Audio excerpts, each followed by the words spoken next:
Hola a todos. A veces, el rechazo no se presenta con gritos ni peleas. Se presenta en forma de una frase tranquila, dicha con calma, como si no importara. Era un lunes por la tarde, sin tormentas ni voces alzadas, sin nada que indicara lo que estaba por llegar. Estábamos en casa, en el sofá, viendo una serie que a ella le encantaba, y yo fingía disfrutarla solo para estar juntos. Me giré hacia ella, aparté un mechón de su cabello y le acaricié la nuca, ese gesto tonto y cariñoso que solía hacerla sonreír. Pero esta vez no sonrió. Se apartó suavemente, de esa forma que no es agresiva, pero duele más porque parece tan educada. Y entonces lo soltó, como si no fuera nada importante.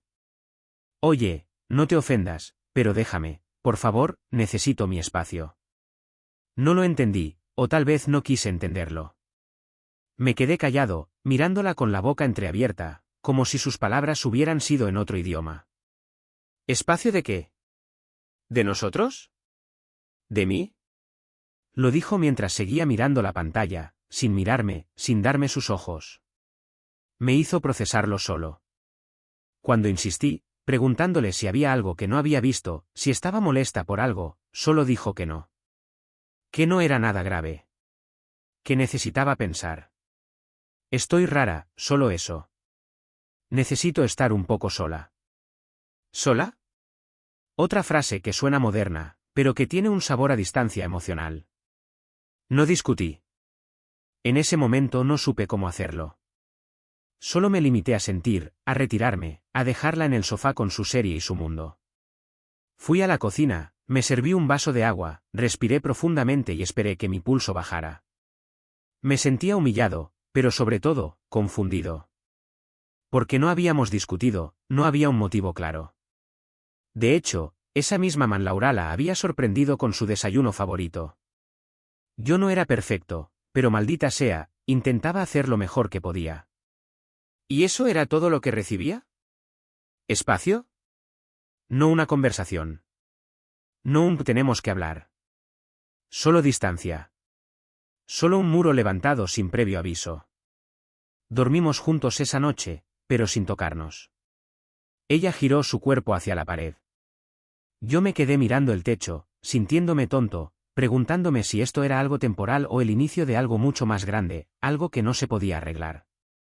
En algún momento de la madrugada, escuché cómo revisaba su móvil, respondía algo rápidamente y lo dejaba de nuevo en la mesilla sin hacer ruido. No quise preguntar, no quería que pensara que era celoso, pero lo pensé. Pensé en otra conversación, en una versión de ella que no conocía. La misma mujer con la que había compartido tantos años ahora me pedía espacio como quien te cede el asiento en el tren, con amabilidad, pero sin ganas de verte más. Al día siguiente, no le pregunté cómo estaba. No le preparé café. No la toqué cuando salí de casa. No lo hice por venganza. Lo hice por instinto, porque algo dentro de mí entendió que el amor no siempre se apaga con gritos. A veces, se va apagando con frases dichas con demasiada calma. Y esa fue la primera, necesito espacio. Una frase que parecía inofensiva, pero ese día, esa frase fue el principio de todo lo que vendría después. Los primeros días me sentía torpe. No sabía qué hacer con ese espacio que ella me había pedido. ¿Debería evitarla? ¿Hablarle menos? ¿Dormir en otro cuarto? Pero no me dio instrucciones. Solo lanzó esa frase al aire y luego siguió con su vida, como si nada hubiera pasado. Yo, en cambio, sentía que algo dentro de mí se había roto. Me levantaba más temprano para no cruzarme con ella en la cocina. Pasaba más tiempo en el trabajo. Y cada noche, al acostarnos, ella se acomodaba lejos de mí, sin mostrar ni un atisbo de culpa. Como si ese fuera el nuevo orden natural, dos cuerpos en la misma cama pero con un océano helado entre ellos. Comencé a contar los silencios. A calcular cuánto tiempo podía pasar sin recibir siquiera una simple pregunta de su parte. Ni cómo estás. Ni cómo te ha ido hoy. Nada. Solo respuestas prácticas, frías, sin ningún tipo de calor. No hubo gritos, ni desprecio, ni tensión abierta. Solo ese tipo de indiferencia elegante que te hace sentirte innecesario sin decir una sola palabra. Y al principio, claro, me dolía. Dolía el cuerpo por no poder tocarla. Dolía el alma ver que ella no parecía echar de menos nada de lo que estábamos perdiendo. Y aún así, no decía nada. Porque yo también tenía orgullo. Porque no quería parecer el que necesitaba algo. Con el paso de los días, algo raro comenzó a suceder. Dejé de sentir esa ansiedad constante. Ya no revisaba mi móvil cada 2 minutos esperando algún gesto suyo. Ya no sentía la necesidad de llenar el aire con conversaciones que no me pedía. Comencé a disfrutar los trayectos en coche sin escuchar su voz. A comer solo sin sentirme realmente solo. Y ahí fue cuando lo entendí. Ese espacio que ella pedía, no era solo para ella. También me lo estaba devolviendo a mí. Me estaba dando de nuevo un rincón de mí mismo que había dejado atrás para ser la pareja perfecta. Su apoyo. Su estabilidad. Su todo. Y qué cansado es ser el todo de alguien que ya no quiere ni una parte. En uno de esos mediodías vacíos, decidí entrar a un restaurante cerca del trabajo. No era un lugar nuevo. Lo había pasado por allí 1000 veces, pero nunca me había detenido. Me senté en una mesa para uno, pedí algo sin mucho interés, y fue entonces cuando ella apareció, la camarera. Morena, con una coleta baja, ojos cansados pero llenos de calidez. No fue una aparición mágica ni un flechazo de esos que solo pasan en las películas. Fue algo más simple. Más humano. Una sonrisa sincera. ¿Qué tal va el día?, dicho con un interés real. Algo que ya no escuchaba en casa. Me sorprendió responderle de manera natural, como si ese pequeño gesto amable hubiera descongelado una parte de mí que pensaba que ya estaba muerta. Volví al día siguiente. Y al siguiente. No por la comida, que estaba bien, sin más. Sino por esa sonrisa. Por esa voz suave que me llamaba cariño sin ninguna intención oculta. Empezamos a hablar de cosas pequeñas. Del clima, del tráfico, del café que siempre se le enfría antes de terminarlo. Y sin darme cuenta, comencé a esperar el mediodía, no para comer, sino para verla. No era atracción. No aún. Era paz. Una paz sencilla. Cálida. Algo que ya no existía en mi propia casa. Y lo más curioso de todo fue darme cuenta de que, mientras yo aprendía a respirar nuevamente, ella ni siquiera notaba que ya no estaba respirando por ella. El jueves olvidé escribirle. No fue algo planeado, ni una estrategia pasivo-agresiva. Simplemente pasó. Salí del trabajo, comí en el restaurante, hablé un rato con la camarera, Ana, se llamaba, lo supe ese día. Después me quedé en una plaza cercana, sentado en un banco, viendo cómo la gente pasaba sin prisa. Era un día soleado pero frío, de esos que no duelen en la piel, pero sí en los huesos. En algún momento, saqué el móvil por costumbre, lo desbloqueé y vi su chat en la pantalla. Ni un ¿cómo vas? Ni un te espero. Nada. Y por primera vez, no sentí la necesidad de iniciar nada. Al llegar a casa, el ambiente era el mismo de siempre, impersonal, silencioso, vacío a pesar de que ella seguía allí. Estaba en el sofá, con el portátil sobre las piernas y la mirada perdida. Me miró solo cuando me acerqué a la cocina. No preguntó cómo me había ido. Solo dijo, hoy no dijiste nada en todo el día. Y ahí supe que algo había cambiado. No en mí. En ella. Porque hasta ese momento, la distancia había sido su decisión. Pero esa tarde, por primera vez, notó el eco. El espacio que pidió ahora comenzaba a sentirse real. Y ya no tan cómodo. Le respondí sin dureza, sin sarcasmo. Pensé que eso era lo que querías, dije. Ella volvió la mirada al portátil sin decir una palabra más. Pero algo cambió en el ambiente. El silencio, que antes parecía neutral, se volvió espeso, como si de pronto pesara más que cualquier discusión. Esa noche me fui a la cama sin buscarla. Me dormí enseguida.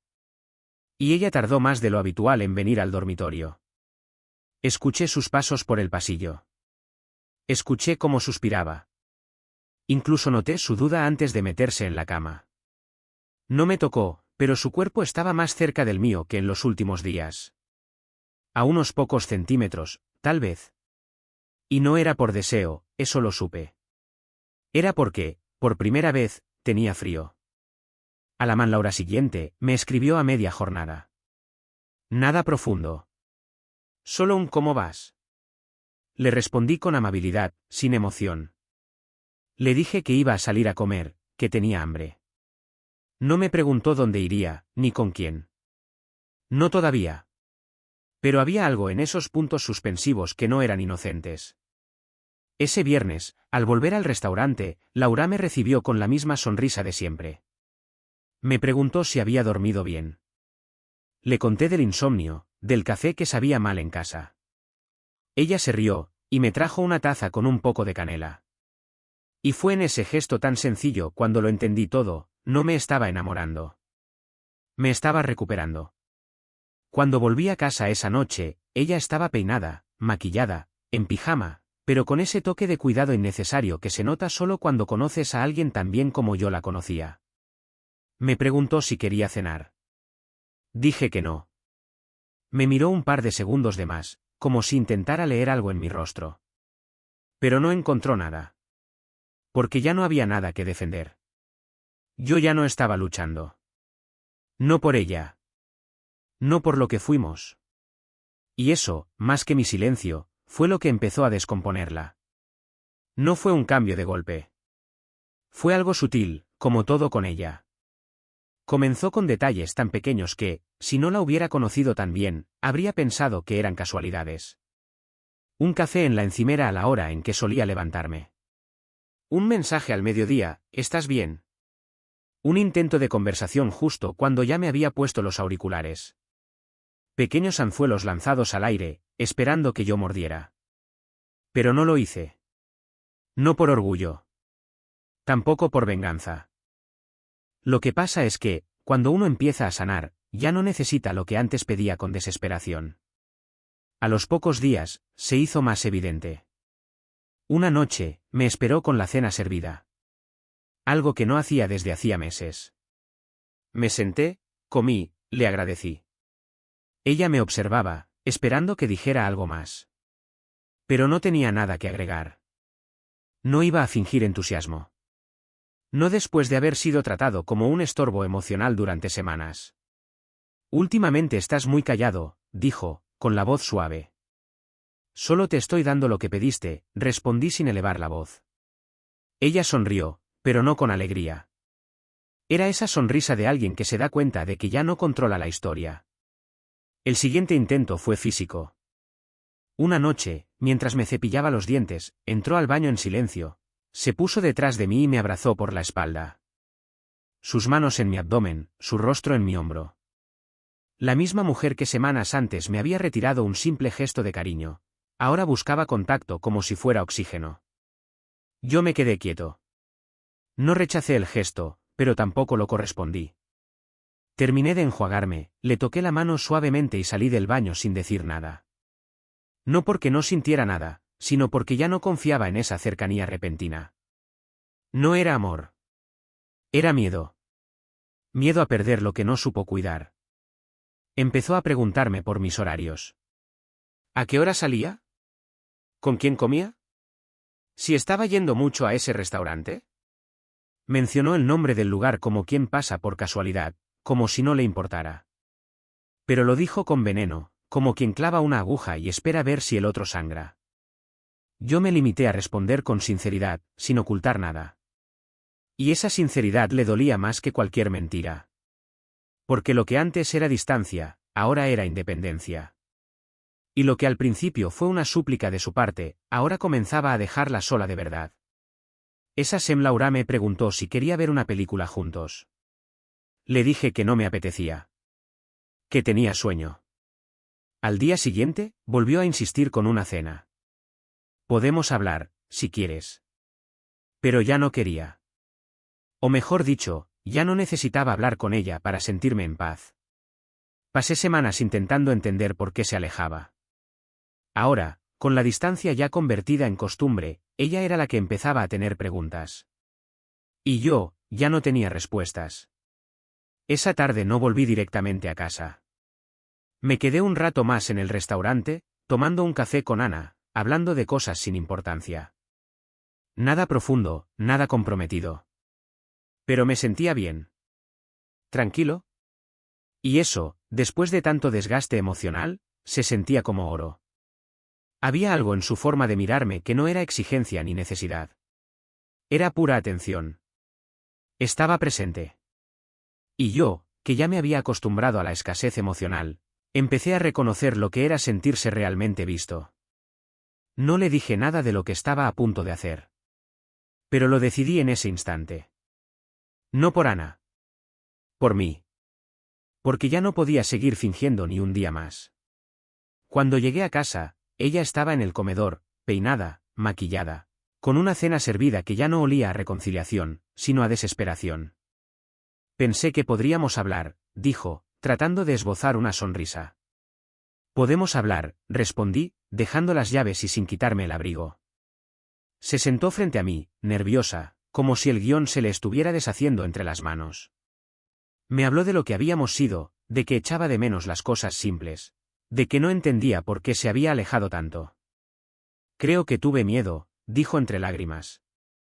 Yo también, le respondí. Pero el mío desapareció cuando dejaste de buscarme. La conversación no duró mucho. Se rompió en el momento en que mencioné lo que ella no esperaba escuchar.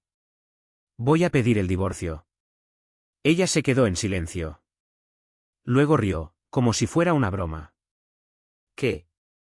¿Estás loco? ¿Por qué? Porque ya no quiero estar contigo. Porque ya no hay nada. Porque cuando me pediste espacio, te fuiste, y yo aprendí a vivir sin ti. Y entonces llegaron los gritos. ¿El llanto? El colapso. Me llamó egoísta, traidor, cobarde. Me dijo que cómo podía hacerle eso después de tantos años. Que estaba confundida. Que si había otra mujer. Yo no respondí. No lo necesitaba. No había otra mujer. Había otra paz. Y eso era lo que más le dolía. Porque no tenía a quien culpar. Cuando se quedó sin palabras, sin lágrimas, sin fuerzas, le hablé con la calma que se aprende a base de experiencia. No te preocupes. No quiero nada de ti. La casa es tuya. Yo me iré. Ya estoy viviendo en un apartamento de alquiler. Recibirás noticias del abogado pronto. Ella intentó agarrarme del brazo, pero ya no tenía poder emocional sobre mí. ¿De verdad me vas a dejar? Susurró. La miré con calma. No con odio. Ni siquiera con tristeza. Solo con esa claridad brutal de alguien que ya no quiere estar donde no fue amado. No te estoy dejando. Fuiste tú quien me dejó, el día que me pediste espacio. No siempre el final viene con una traición clara. A veces, llega en la forma de una frase dicha con demasiada tranquilidad. Necesito espacio. Y, por amor, tú la obedeces. Le das lo que pide. La dejas respirar. La dejas sola. Pero lo que ella no sabe, y lo que tú tampoco entendías al principio, es que en ese silencio, tú también empiezas a respirar. Y cuando un hombre comienza a respirar sin miedo, también empieza a pensar. A recordar quién era antes de suplicarle a alguien que lo mirara. A reconstruirse desde la dignidad. El mayor error que cometió no fue irse. Fue creer que yo me quedaría esperando. Que el espacio que me pidió sería como un banco donde yo me sentaría, con flores en las manos, como un tonto paciente. Pero no. Me levanté. Caminé. Al otro lado del dolor descubrí algo aún más cruel que la infidelidad, la indiferencia. Eso fue lo que destruyó todo. No fue otra persona. Ni siquiera una mentira. Fue la certeza de que ella ya no estaba luchando por nosotros, porque pensaba que yo nunca me iría. Y se equivocó. Ahora vivo solo. Pero no me siento vacío. Porque lo único más doloroso que estar sin alguien, es estar con alguien que ya no te ve. Aprendí que, en ocasiones, no hace falta castigar. Basta con irse en silencio, con claridad y con el alma intacta. Porque la verdadera libertad no es vivir sin pareja. Es dejar de necesitar rogar por afecto. ¿Alguna vez alguien te pidió espacio, y cuando se lo diste, ya era demasiado tarde para regresar? Suscríbete al canal, Pausa el vídeo y escribe tu propia versión de lo que ocurre a continuación en esta historia. Adiós.